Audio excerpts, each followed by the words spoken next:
नमस्कार, आपल्या सर्वांचं प्रियंकास रेसिपीमध्ये स्वागत आहे। आज आपण एका वेगळ्या पद्धतीने आईस्क्रीम बनवणार आहोत।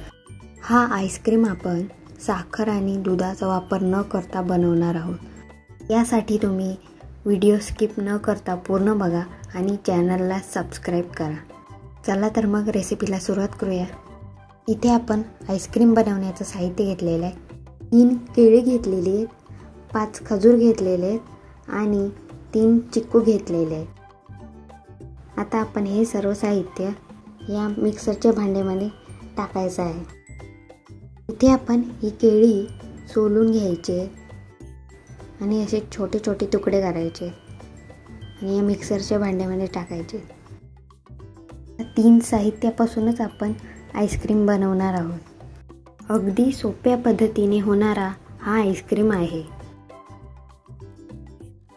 तिन्ही पण केळी आपण टाकलेली आहेत मिक्सरच्या भांड्यात। आता हे खजूर टाकूया। त्यानंतर आपण हे चिक्कू पण कापून या मिक्सरच्या भांड्यामध्ये घालायचे आहे।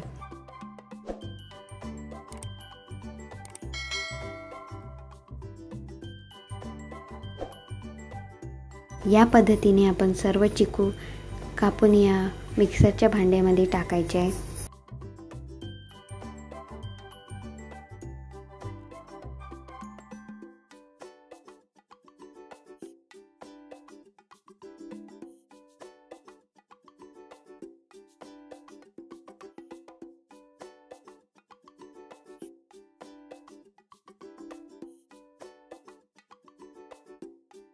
आता हे सर्व साहित्य आपण मिक्सरमधून फिरवून घेऊया।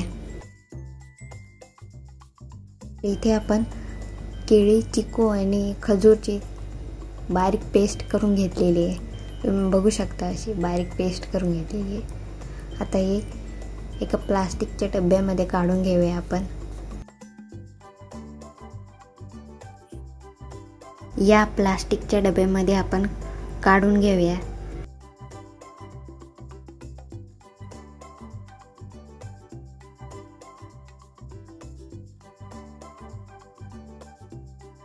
ते आपण सर्व आईस्क्रीम काढून घेतलेले आहे डब्यामध्ये।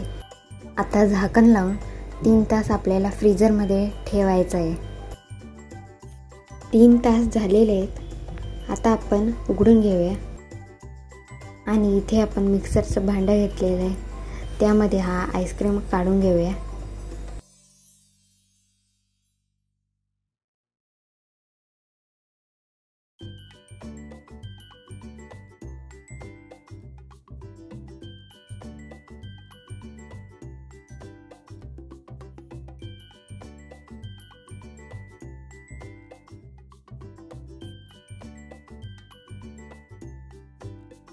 इथे आपण सर्व आईस्क्रीम मिक्सरच्या भांड्यामध्ये काढून घेतलेलं आहे। आता आपण परत एकदा फिरवून घेऊया। आपण फिरवून घेतलेलं आहे एकदा। त्याच डब्यामध्ये आपण हा आईस्क्रीम परत भरून ठेवणार आहोत।